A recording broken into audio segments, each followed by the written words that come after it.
सनम जावेद साहिबा की कोई पता नहीं एआई से बनी हुई है या ठीक तस्वीर है। उन्हें अस्पताल शिफ्ट किया गया जेल से, उनकी हालत बहुत ख़राब बताई जा रही है और ये बहुत सारे लोगों की हालत अब ख़राब कर दी गई है। पता नहीं खुराक के अंदर कुछ डाल रहे हैं, क्या कर रहे हैं, कुछ भी करके उन लोगों को जो टूट नहीं रहे, जो हार नहीं मान रहे, उनको अब फिज़िकली कमज़ोर किया जा रहा है, उनको बीमार किया जा रहा है। तो वो उनके घर वाले बहुत तशवीश में थे, बहुत परेशान थे। मेरी एक जर्नलिस्ट से भी बात हुई, उन्होंने बताया जी कि वो निकाला तो था अस्पताल के लिए लेकिन लेकर नहीं गए किसी अस्पताल में, कुछ समझ नहीं आ रही और फिर उन्हें ट्रीट करके या कुछ उन्होंने बताया और फिर उन्हें वापस लेकर जेल में चले गए। कुछ लोग सोशल मीडिया पे मजाक उड़ा रहे थे इस बात का। ये जब बोझ आप पे पड़ेगा ना तब आपको पता चलेगा। ये जो मजाक उड़ाने वाले हैं ना, इनकी वाबस्तगी हो सकती है किसी और पॉलिटिकल पार्टी से या ये सनम जावेद से नफरत कर सकते हैं, लेकिन एक बात याद रखिएगा, जितना उसने बोझ उठाया है ना, इसका 10% भी उठाना बहुत मुश्किल है। मैं सच बता रहा हूं आपको, जितनी मार इस फैमिली ने खाई है, जितनी इन्होंने तकालीफ बर्दाश्त की हैं, जितना इनकी फैमिली ने तकालीफ बर्दाश्त की हैं, आप इसका 10% भी नहीं कर सकते, नॉर्मल आदमी नहीं कर सकता। तो आफरीन है उन लोगों पे जो डट कर खड़े हैं और जिन्होंने मुकाबला किया। तो किसी को ताना देने से पहले ये ज़रूर सोच लीजिएगा कि बारी बारी सबकी बारी। ये मैं हमेशा से कहता रहा हूँ, जो सहाफ़ी मुझे मार पड़ते हुए देख के हंस रहे थे ना, उनकी बारी आ गई। तो बारी बारी सबकी बारी, और जिनकी नहीं आई ना, उनकी थोड़े अरसे बाद आ जाएगी। तो इस सिलसिले को रोकें मिलकर, ताकि जो बाकी लोग बचे हैं वो हमेशा बचे रहें। बहरहाल ये जनाब कश्मीर की सूरत हाल पे आते हैं। कश्मीर में जॉइंट अवामी एक्शन कमेटी ने कहा कि फील्ड मार्शल के जवाब के तौर पे ये कमर साहब आ गए हैं, शाह साहब, और अब ये हमारे साथ मामला जो है वो हल कर लेंगे और हम उम्मीद करते हैं कि अब हम लॉन्ग मार्च में नहीं जा रहे तो मामला खुश असलूबी से हल हो जाएगा, हमारे मुतालबात माने जाएंगे। फिर मैंने आपको बताया कि 6 सीटों वाली बात उनसे की गई थी, पीपल्स पार्टी भी बीच में आई थी। तो पीपल्स पार्टी का तो मैं आपको क्लियर कर दूं कि पीपल्स पार्टी के पास कोई मैंडेट नहीं था, वो कुछ कर नहीं सकते थे। फिर अकील मलिक साहब आते हैं टीवी के ऊपर, वो आकर कहते हैं जनाब इसका तो हमारे साथ ताल्लुक ही कोई नहीं है, हमने तो नुमाइंदा बनाया ही नहीं इनको। ये जो ओवरसीज़ वाले आ गए हैं कमर साहब, इनका तो ताल्लुक ही कोई नहीं है। फिर मिलिट्री एस्टेब्लिशमेंट ने अपने कुछ करीबी सहाफ़ियों के ज़रिए से पैगाम भिजवाया और ये सोशल मीडिया के ऊपर उन्होंने ट्वीट करके बताया कि जनाब इनका कोई ताल्लुक नहीं है, फील्ड मार्शल का कोई मैंडेट इनके पास नहीं है। अब जॉइंट अवामी एक्शन कमेटी ने इस पर क्या फ़ैसला करना है ये हमें आने वाले वक्त में पता चल जाएगा।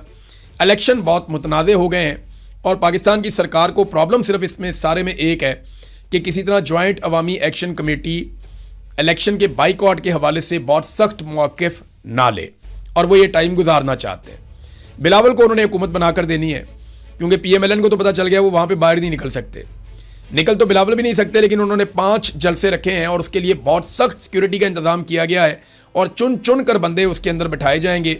बाकायदा पुराने बंदे इकट्ठे किए जा रहे हैं और वही बंदे ज़्यादातर आपको अलग अलग जलसों में नज़र आएंगे। तो बिलावल ने थोड़ा सा एक शो ऑफ करना है कि जी मैं 500-700 बंदा इकट्ठा करके जलसा कर सकता हूँ। तो 500, 1000, 2000 बंदे का वो जलसा करेंगे और मुख्तलिफ जगहों पे 4-5 टूर करने के बाद फिर बिलावल को हुकूमत बनाकर दी जाएगी। अब तक का तो फार्मूला ये है, लेकिन क्या ये हो पाएगा? देखिए, अगर बाइकआउट कर देती है खुलकर पूरे वाशगाफ अल्फाज में कि नो राइट्स नो वोट या नो जस्टिस नो वोट, कि आप हमें इंसाफ नहीं दे रहे, हमें हकूक नहीं दे रहे, तो हम वोट भी नहीं दे रहे। अगर ये मूवमेंट चल जाती है और आज़ाद कश्मीर के लोग वोट डालने के लिए नहीं निकलते तो पूरा का पूरा इलेक्शन जो है वो मुतनाज़े हो जाएगा। फिर ये जाली वोट कहाँ से लाएंगे, कहाँ से डालेंगे, और मीडिया की रिपोर्टिंग तो वैसे ही बंद की हुई है वहाँ पे। तो फॉर्म 47 जारी किए जाएंगे।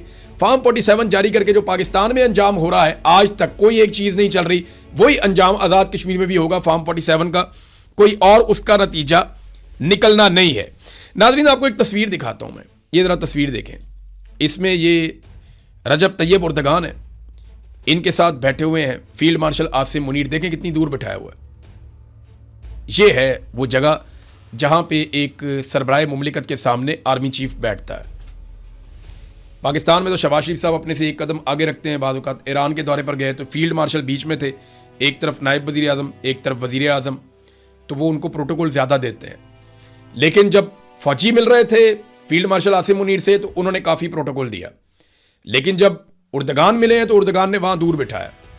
तो कम से कम 2016 में जब फ़ौजी बगावत हुई तुर्की में और फ़ौजी बगावत को कुचल दिया अवामी ताकत के साथ तैयब उर्दगान ने, तो उसके बाद उन्होंने ये ज़रूर सीख लिया कि वर्दी वाले आदमी को कहाँ बिठाना है और जो अवामी मुंतखब नुमाइंदा है उसे कहाँ बिठाना है। मारंग बलोच साहबा ने नाज़रीन अपील दायर कर दी है बलूचिस्तान हाई कोर्ट में अपनी सज़ा के ख़िलाफ़। हम उम्मीद करते हैं कि उन्हें वहाँ पर इंसाफ मिले और उन्हें रिहाई मिल जाए।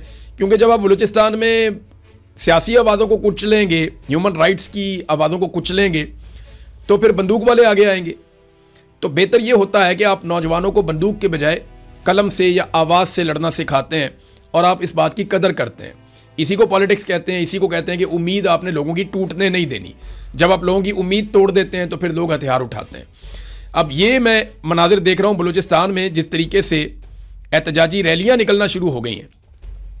सानिया ज़ियारत के खिलाफ बहुत बड़े पैमाने पर बलूचिस्तान में एहतजाजी रैलियाँ निकल रही हैं और ये एक एहतजाजी रैली के मनाजिर हैं जिसमें हज़ारों लोग पैदल चलते चले जा रहे हैं। इनमें जो है वो फ्रंट के ऊपर ख़वातीन भी मौजूद हैं, बच्चे भी मौजूद हैं, बुजुर्ग भी मौजूद हैं। बलूचिस्तान जैसे इलाके में, सूबे में, जहाँ आबादी बहुत कम है और बहुत दूर दूर आबादियाँ हैं, वहाँ पे इस तरह की रैलियाँ, इतने ताकत से लोगों का निकलना, ये बहुत बड़ी बात है। और याद रखिएगा, अब ये पश्तून बेल्ट है। इससे पहले बलूच बेल्ट के अंदर बहुत ज़्यादा दहशतगर्दी हो रही थी, आउट ऑफ कंट्रोल चला गया था। अब पश्तून बेल्ट में भी यही हो रहा है। फजलुर रहमान साहब इनकलाबी हुए या नहीं हुए, पाकिस्तान के मीडिया में ये बहस चल रही है। तो मैंने एक सर्वे करवाया पाकिस्तानियों से और मैंने सवाल ये पूछा कि आपके ख्याल में फजलुर रहमान साहब इनकलाबी हो चुके हैं या नहीं हुए। पाकिस्तानी इसके बारे में क्या सोचते हैं। लगभग 10,000 के करीब हमें वोट पड़े हैं। तो 10,000 के करीब वोटों में जो रिजल्ट आया वो मैं आपके सामने रख देता हूँ।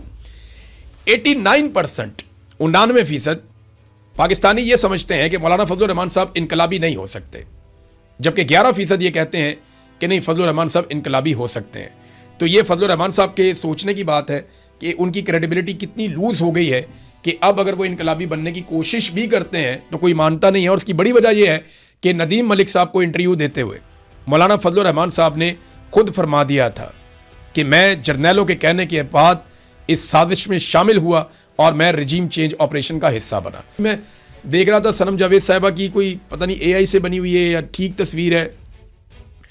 उन्हें अस्पताल शिफ्ट किया गया जेल से। उनकी हालत बहुत ख़राब बताई जा रही है और ये बहुत सारे लोगों की हालत अब ख़राब कर दी गई है। पता नहीं खुराक के अंदर कुछ डाल रहे हैं, क्या कर रहे हैं, कुछ भी करके उन लोगों को जो टूट नहीं रहे, जो हार नहीं मान रहे, उनको अब फिज़िकली कमज़ोर किया जा रहा है, उनको बीमार किया जा रहा है।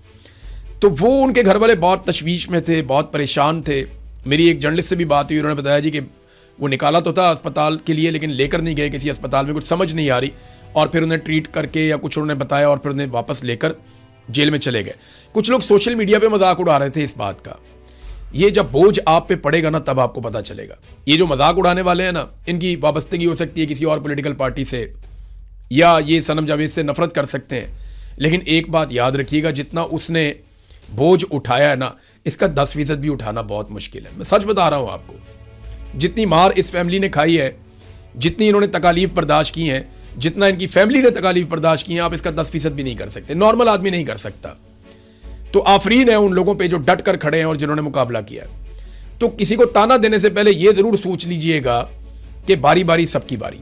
ये मैं हमेशा से कहता रहा हूँ, जो सहाफ़ी मुझे मार पड़ते हुए देख के हंस रहे थे ना, उनकी बारी आ गई। तो बारी बारी सबकी बारी, और जिनकी नहीं आई ना, उनकी थोड़े अरसे बाद आ जाएगी।